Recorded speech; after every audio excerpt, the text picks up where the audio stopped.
Today is the day, the final episode of the NHL Team Talk, where we discuss 5 major teams going into the 2020 draft, going into free agency, going into next season, what their moves can be like at the draft, free agency, re-signing. But this episode is going to be my favorite. I've been wanting to make this forever. Yeah, it's my favorite team, and it is the most exciting time to be a fan of this team. It is none other than the New York Rangers. Now, previously mentioned, like usual, Buffalo, Detroit, Ottawa, LA. Now, the team with the right to draft Alexis Lafreniere, the New York Rangers. Guys, wow, where do I start? The funny thing is, I have so much to talk about. I'm not even gonna go over Lafreniere that much, Now there's some things that I want to touch on with him, but at the same time, there are just some things that he speaks for himself. He's so good that you just don't need a full explanation by a 16-year-old kid making a video in his room. Okay, now let's start. Rangers, 14 million cap space for right now. 14, basically 14 and a half, or around there. Now they have 4 main players on the entry-level deal on their forward core. They got Capo Caco, Philip Hito, Julien Gauthier, and Brett Hauden. Now these 3 of these players, everyone except Caco, is supposed to be an RFA next year. Now, I love Julien Gauthier. That trade for Joey Keane was an absolutely beautiful move by Jeff Gordon. I loved it. It was one of the best moves, I think, and very underrated. I know Joey Keane's a great defenseman. I'm pretty sure he won an award, but that was a very strong power move, because look at our defensemen coming up. There's no room for Joey Keane on this team. And you know what? We kind of needed a depth right winger that's young and who can grow and has good potential. Great move by Jeff Gordon. Now, the thing is, going into this free agency, New York's kind of struggling, okay? They have, I believe, only 3 UFAs, Greg McKegg, Michael Haley, and Nasser Fost. I will not be surprised if McKegg and Haley is dropped, although I like McKegg. I mean, Haley didn't really play that much. I like them both, but I can see them dropping both at the same time. Now, they have also 4 RFAs, 2 being very, very big. D Giuseppe, Lemieux, and then the 2 big ones are Stroman, obviously, Tony DeAngelo. They have to do a lot of things. Now, I believe that they can sign everyone with the cap space. I mean, totally just fine, considering if they do end up buying out Stahl or Smith, although I don't think they will, because they only have 1 year on their contract. I'm pretty sure they can flip Smith for like a 7th round pick, or just conditional, like absolutely nothing, And even if you have to just retain the salary, which wouldn't really make sense because there's only 1 year left on the contract. But so let's talk about Jesper Fast for a minute. He's one of those guys who's been with the team since day one. I look at him and I just reminds me of just all the playoff runs. He was always there, just the big ones, 2017, 2016. I'm pretty sure I don't remember if he was there for 2014, 15. I'm almost 100% positive he was. He might have been in the AHL. He's UFA. I mean, he was a top guy for us this year. I know, not really, because you look at him, he's playing with Panarin and Strome. Obviously, he's going to do good, but he's just that guy. He's a sole player in the locker room, He gets crapped on, he has an A for a reason. It's not just there because he's been here. It's there because he deserves it, But a team that has Jesper Fast can win. He's such a good player, and he said he's willing to take a cut to stay with the Rangers, and I love that about him. Although it doesn't seem very likely that we'll sign him. I mean, I would love to sign him. I'd love to keep him on the team. I love him, but if we can't sign him, we can't sign him. I don't know what to say. Now we go on to Philip Di Giuseppe. I think we're probably going to drop him. I would love to keep him, but yeah, we're probably going to drop him because I don't think he fits on this team well. I went over Kegger and Haley. I go to Brendan Lemieux. We need this guy on the team. We can do like a 2-year, 1 million, 1.5, something small, sweet, and gets the job done. Just to have him signed. I see them definitely re-signing Brendan Lemieux. Ryan Strome, he's a big one. Since we're open about shopping for a center, looking out to get and acquire a center.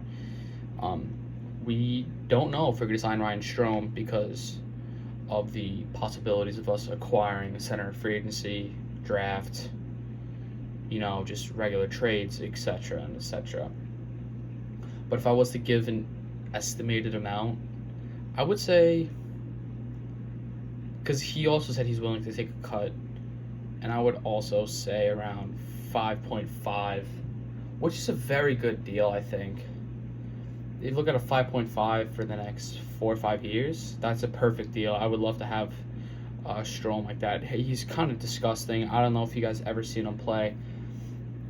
You just look around. Sometimes he just does things that will amaze you. His hands are really good, although he doesn't use them that much.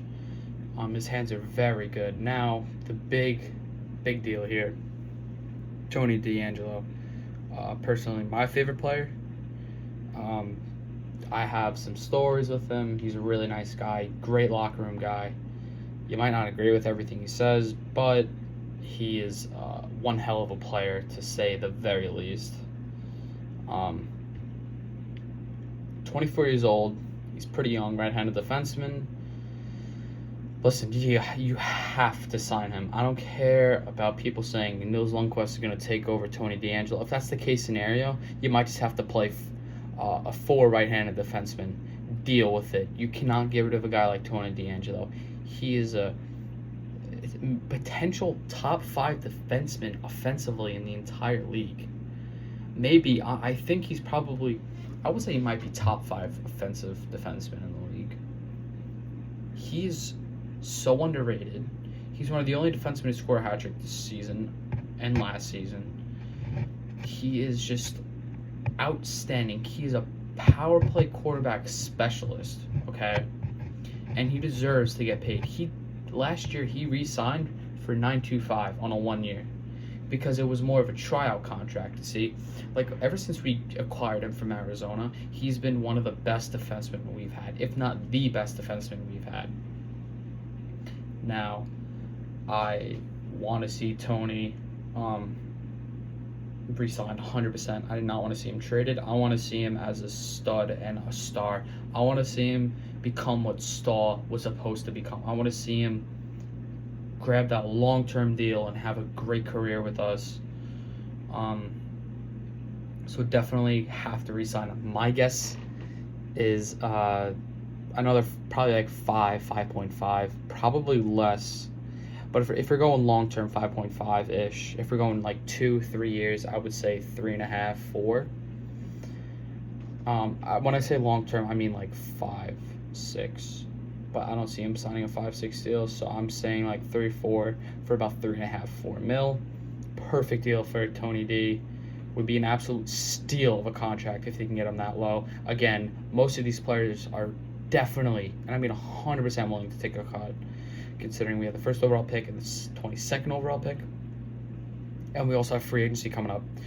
So, with that said, they still have a problem, and a very big one at that.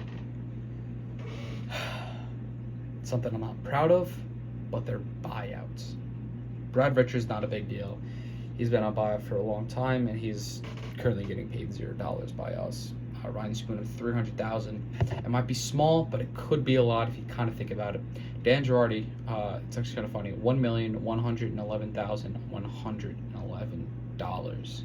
So $1,111,111. And then you look at the big deal, what's just killing us right now is Kevin Shattenkirk.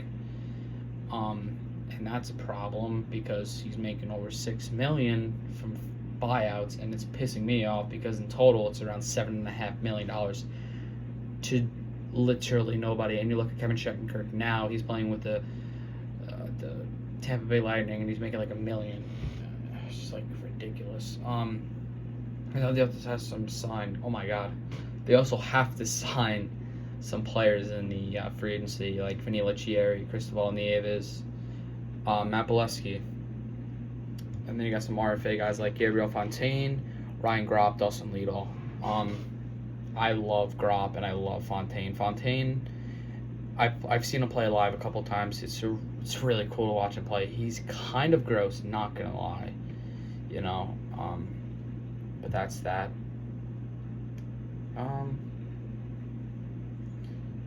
They have to sign JF Berube too, but I don't think they're gonna sign him because they have Tyler Wall and Adam Huska down in the minors. But JF Berube is actually a pretty decent goalie for the AHL. So let's get into some things that New York potentially can do. You're looking at honestly, let's go to their depth chart real quick because I'm just interested to see what it's like. Because even though I'm a good fan, I just like to see what their depth chart is like. Now, I'm gonna read off the lines, not how they're made, but how how they go via cap friendly. Now they got Panarin, Zibanejad, Buchnevich. That is obviously not their first line. Switch Panarin with Kreider. There you go. Now, Zibanejad did lead the league in NHL. I think he might have tied, but it's either he tied it or led the NHL in goals per game average. He had 41 goals with 57 games played. That is a stat and a half. You also have one of the best point scorers in the entire NHL, 69 games played, 95 points for none other than Artemi Panarin playing on the second line. Just because he's on the second line doesn't mean he's getting second line minutes. Just saying that he's not playing with the best of players. It's kind of funny. But yeah, he's again on the second line. Not a big deal. Kind of gross. What a pickup.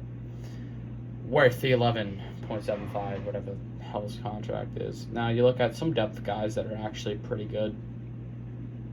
Filipino, 23 points, 60 games. As a third liner / fourth liner, that's not the best. Although he's only 21 years old, drafted in 2017, 21st overall.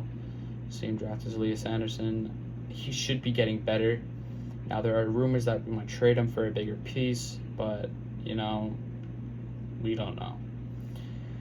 Another depth guy, Brett Hauden, 70 games and 19 points. Now listen, this kid's only 22 years old. You don't give up on someone this young yet, but for me, it's getting kind of old. I'm not a fan of him. I want to see him become good, but at the same time, if it doesn't happen, I'm not going to complain. Now, you look back, okay? Let's stay on the forward court for a minute. 45 points, 63 games for Chris Kreider, 46 points, 68 games for Buchnevich. He's starting to get pretty good now. Playoffs was very impressive for him.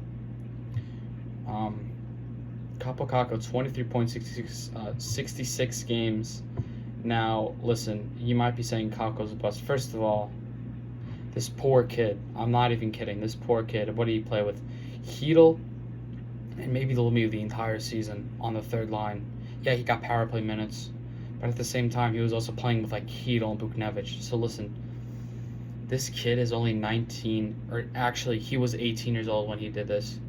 He moved to the biggest city in the entire states and provinces, whatever the hell it's called, from Canada and America, okay? Now, this kid has played on like, I remember this stat, it was ridiculous. I think it was like 11 or like 12 different types of ices in the past 24 months. And now he just moved to the most competitive league in the entire NHL. Yes, I know there's other people like Patrick Laine who's done this. But he actually had players surrounding him like Wheeler, Scheifele, Ehlers, whatever. But you look at Kaapo Kakko. I'm not saying this because I'm a homer. I'm saying this because it's the truth. Yeah, he did have a rough season. I'm not going to say, yeah, he was an all-star. He was the best player on the ice. Now, there were some times where he looked like the best player on the ice, hands down. The way he moved that puck around Traverse City in the first tournament, I believe it was his second game back. Might have been his first. He literally walked around the team twice until he scored a wraparound goal in overtime. Listen, I expect him to have a comeback season 100%. He looked very good in the playoffs, very promising. If you get him, okay. Next season's lines can look so much different. You don't know what's going to happen. Now, you could trade Buchnevich. I don't think they're going to trade Kreider because they just signed him. But you can have a line like this. Zibanejad, Kreider, Kako. Okay? Strome, Panarin, Kako. Or Panarin, another number 2, very good number 2 center, and Kako. Or even for a third line, which would be disgusting, Lafreniere. If we somehow sign a number 2 center in free agency and keep Ryan Strome, we can put Strome down there or like another good third liner. Who I'm looking at Mikael Granlund and Kaka. That is a great line. That is a perfect line, essentially. Yeah. So there's just a lot of things that. There's just a lot of things going on with the Rangers right now. I'm not done with this video at all. I'm still going. So this kid, he's only 19 years old. Don't give up on him. Obviously not. Same with Elias Anderson. Everyone hates him, but dude, don't give up on him yet. I forgot who it was, but there was this one player who makes such a big impact on the game, and yet he made it so late. Oh, it's gonna kill me because I don't remember the name. It might have been a guy like Datsuk, but it wasn't him. Datsuk Zetterberg. They came up really late. You know, they were late bloomers. It happens all the time. You don't give up on a kid like this. Absolutely not. Jesse Puljujärvi, you don't give up on a kid like that. Maybe him. Okay, maybe he's kind of a bust. But Henderson had 5 points in one game the other day. You know, he's not bad. He's a good player. Don't give up on him. That's all I'm saying. Now, if it means put him in a trade to get something back, go ahead, be my guest. Let's take a look at their defense. Very strong. Besides the 2 factors that are killing us. Mark Stahl, Brendan Smith. I love Mark Stahl, okay? 33 years old, drafted in 2005, and he's been with us ever since. Brendan Smith, I did not like that trade one bit. Now, I hate to say this, but it's true. You look at Brendan Smith, and sometimes he actually might be the best player on the ice. Call me crazy. I don't care. The move he pulled off on Carey Price this year was, disgusting. I don't know how he did it, but he did it. Okay? Brendan Smith sometimes can be... He's such a hot and cold player. Most likely cold most of the time. Is he worth that 4.35? Absolutely not. Do I want him on the team? Absolutely not. Okay, but what I'm saying is, if he played like he did in his best every single game, he'd be more than that 4.35, okay? There are some times where he makes really good plays, I'm not gonna lie. Just not it for me. Mark Stahl, obviously, he's pretty old, 33. He plays a lot older than he really is, if that makes sense. Not looking good. 5.7 million. He's a UFA along with Brendan Smith in 2021. Big names right here. Jacob Trouba. Do I like that 8 mil? No. Can he work up to it? Absolutely. He had a great qualifying round playoffs. I mean, absolutely amazing. Great defensive player. Yeah, so that's that. Adam Fox, overshadowed by Quinn Hughes and Kel McCarr. I think he should have been a Calder candidate, I think. 42 points, 70 games, 8 goals, 34 assists as a plus 22. It's pretty impressive. Averaging 18 minutes a game, actually almost 19. For a rookie, that is very impressive, Now the big name, Anthony DeAngelo, 53 points in 68 games. Averaged more point per game than almost all of our forwards besides Zibanejad, Panarin, and Strome. I think that's it. Yeah, so everyone else, even Kreider and Buchnevich, Tony averaged more points a game. than them, which is pretty crazy considering Kreider is one of our top scorers, and we paid him that big contract, which I hate. So yeah, he averaged 19 minutes time on ice. Absolutely fantastic player. Again, one of the best. Cannot get rid of him. Plus 12. Absolutely stud down the court. Now, here's the big question, guys. This is a serious question. The goalie situation. Now, there's a lot that can happen. Lundqvist could retire a year early, not make that beautiful 8.5 without taxes. Or you can do this. Trade Georgiev, and I'll put that to the side for now. Just trade Georgiev. I'll tell you what I'm thinking. And keep Lundqvist and Shesterkin for the extra year, because Shesterkin is an RFA in 2021 and Hank's contract is a Gonzo, so he's probably willing to take like a $1 million deal for a year before he calls it quits, because he's 38 years old. This poor man, Hall of Fame, absolutely. But yeah. So listen. Rangers go into the draft with the easiest pick, hands down. Okay? They're going in with the easiest pick. Alexis Lafreniere, the left wing playmaker from Rimouski Oceanic in the QMJHL. 6'1", 191 pounds. Thank you very much. The only player to win the CHL MVP back-to-back years. You know who the other player was? Take a hint. Sidney Crosby. This kid, I've been looking at him since he was, 16, 15 years old. Young. Okay? He's now one of the oldest players in the draft, although he's probably by far the best. His rookie season, I think he put up like 42 goals. He was a goal scorer, and then you can see by the second season he turned into more of a playmaker. Obviously now he is just an absolute sensation to watch. You don't really have to talk much about him. Guys, it's Alexis Lafreniere, first overall pick, 100%. If you miss up on a guy like this, there's just... You can't not draft a guy like Lafreniere. It's like picking Line over Matthews, okay? You know Matthews is the consensus #1 pick because it's Austin Matthews. He was disgusting. Yeah, Line was great, like Stutzel or Byfield, but it's no Austin Matthews, okay? Now, let's talk big here. We're talking free agents now.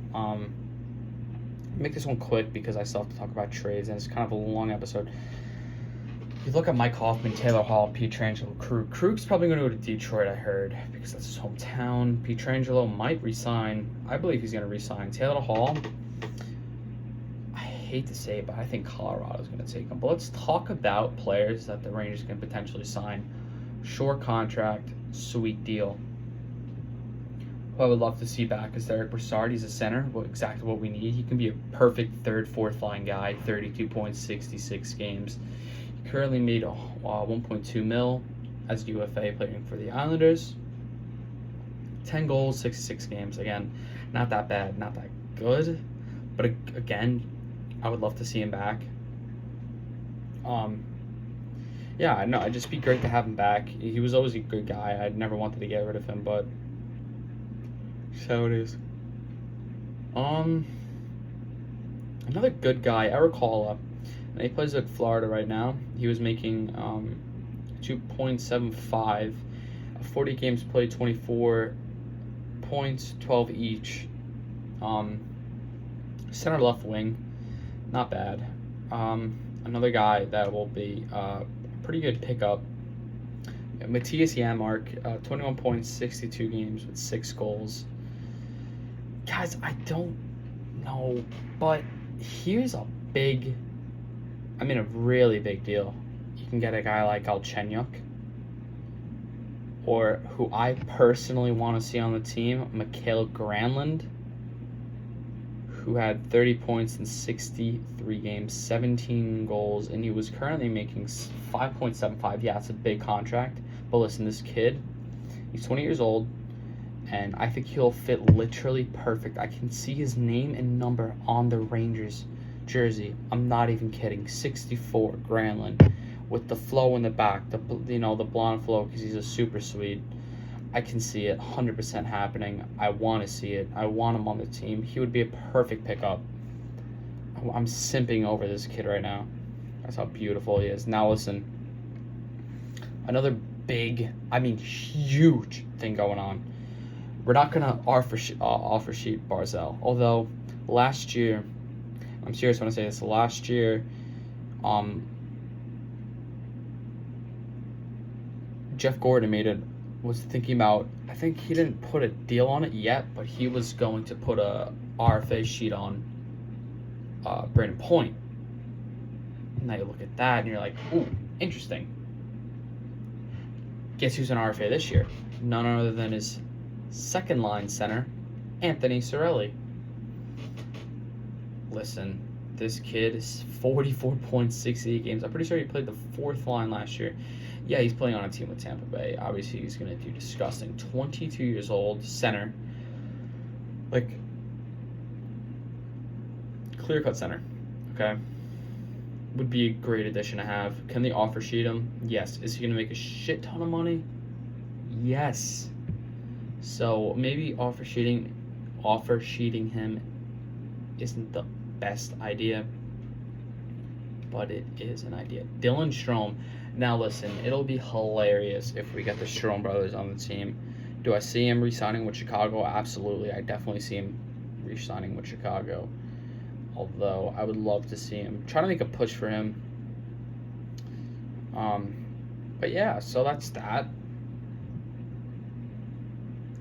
Nothing really else I really want to go over. But definitely a big jump would be making a move for Cirelli. Even if we trade for him and just sign him, we'd have to give up something big. But I would love to see him on the team. Now let's go into the big, absolutely huge deal. This video is 27 minutes long as I'm speaking. But let me get into the goods. You take these things. Okay, you're going to take this. Look at this. You can do this at the draft. If not, that's totally fine. But if you're going to do this at the draft, get the 22nd overall pick, a 2021 first, a 2021 second. That's 3 first-round picks, one being the 22nd overall. Pretty good. Okay. Then you bring over my little friend, Filipino. Okay. So you got 4 things right there, right? Then you do yourself a favor. Take Alexander Georgiev, who you have to re-sign. Take his RFA rights, put that in the deal. So that's 5 things, right? It's okay. It's okay. Now, although I don't want to do this, take your boy, Vitaly Kravtsov, put him in the deal. That's 6 things. Now, or you do this. You take one of Nils Lundqvist or Keandre Miller, put him in the deal, okay? Take your little, walk over just to upstate New York, go to Buffalo, get yourself a little thing called Jack Eichel. Listen, I don't know. I'm probably speaking out of my ass right now. But guys, it's possible, okay? Call me crazy, but it is possible. We can make a move for Jack Eichel. Listen, I would love to have Jack Eichel on the team. We have no idea what it would do to this team. It would turn it to their rebuild's over, to, they're Stanley Cup contenders, okay? I don't know how much I have to stress over this, but if you get a guy like Jack Eichel, your team is going to be disgusting, okay? Yeah, the Sabres aren't disgusting, but they have Jack Eichel. Yeah, you know why? Because they're the Sabres, no offense. But you got a team like that and the Rangers? You see Panarin, Zibanejad, and Eichel? Let alone the 2nd overall pick in 2019 and the 1st overall pick in 2020. And then you got Trouba in the back. You got Tony D in the back. You got the goalie sensation Igor Shesterkin in the back. You got a just unreal team. Guys, that's it. You know, it's 30 minutes long. It's half an hour. I don't know how you're sitting through all of this, but I'm telling you right now, big things are coming. Okay? Huge things are coming.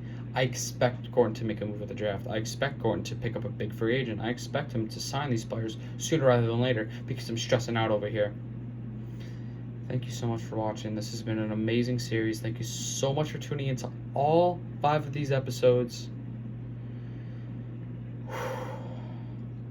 It's been fun. See you in the next one.